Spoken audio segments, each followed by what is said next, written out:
Hi! இன்றைக்கி என்ன mini vlog பார்க்கலான்னு வாங்க. ஆல்ரெடி கன்ஃபியூஷன் தான் தீபாவளியோட பார்ட் 2. இப்போ வந்து ஆல்ரெடி மார்னிங் வந்து பார்த்துருப்பீங்க. கோவில் போனோம் எல்லாம் சொல்லியிருப்பேன். ஸோ ஈவினிங் வந்து பார்த்தீங்கன்னா, தங்கச்சி ஃபேமிலிலாம் வந்திருந்தாங்க. அவங்க வந்ததுக்கப்புறம் தான் வந்து பார்த்தீங்கன்னா, பட்டாசு வெடிக்கவே ஸ்டார்ட் பண்ணோம். பகலில் வந்து எல்லா பட்டாசு வெடிக்கிறது எல்லாமே வந்து தம்பியும், ஹஸ்பண்ட் எல்லாமே வெடிச்சிட்டு இருந்தாங்க. ஸோ ஈவினிங் வந்ததுக்கப்புறம் வந்து பார்த்தீங்கன்னா, புஷ்வானம், அதுக்கப்புறம் வந்து பார்த்தீங்கன்னா, கம்பி மத்தாப்பு எல்லாம் வந்து வெடிக்க ஆரம்பித்தோம். பிள்ளைங்களோட சேர்ந்து வெடிக்கும்போது வந்து பார்த்தீங்கன்னா இன்னும் ஹாப்பியாக இருந்தது. ஸோ நீங்களும் என்ன பண்ணீங்க? தீபாவளி சூப்பராக செலிப்ரேட் பண்ணிங்கன்னா மறக்காம கீழே கமெண்ட் பண்ணுங்கள். ஏன்னா ரொம்பவே லேட் ஆகிடுச்சு போஸ்ட் பண்ணுறதுக்குமேனு. கண்டிப்பாக கொஞ்சம் ஒர்க் இருந்தது. ஸ்டால் ஒர்க் ப்ரிப்ரேஷன் அதெல்லாம் இருந்தது.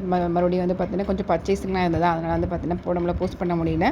ஸோ இனிமேல் வந்து பார்த்தீங்கன்னா கண்டிப்பாக போஸ்டிங் வந்துடும். மினி விலாக்ஸ் தான் வரும். ஸோ நெக்ஸ்ட் வந்து பார்த்தீங்கன்னா தீபாவளி நைட்டு முடிச்சதுக்கப்புறம் மார்னிங் வந்து பார்த்தீங்கன்னா நாங்கள் கோவிலுக்கு போயிருந்தோம். ஸோ எந்த கோவில் போயிருக்கோம் ஆல்ரெடி முன்னாடி குட்டியாக ஷார்ட்ஸ் ஷேர் பண்ணியிருப்பேன். ப்ரீஃபாக வந்து பார்த்தீங்கன்னா நெக்ஸ்ட்டு ஷார்ட்ஸில் வந்து பார்க்கலாம் எங்கே போகணும்னு சொல்லிட்டு. ஸோ ஓகே, உங்களுக்கு இந்த வீடியோ பிடிச்சிருக்குன்னு நினைக்கிறேன். உங்களுக்கு பிடிச்சினா சப்ஸ்கிரைப் பண்ணிக்கங்க, சப்போர்ட் பண்ணுங்கள். ஓகே, பாய். நெக்ஸ்ட் வீடியோ மீட் பண்ணலாம்.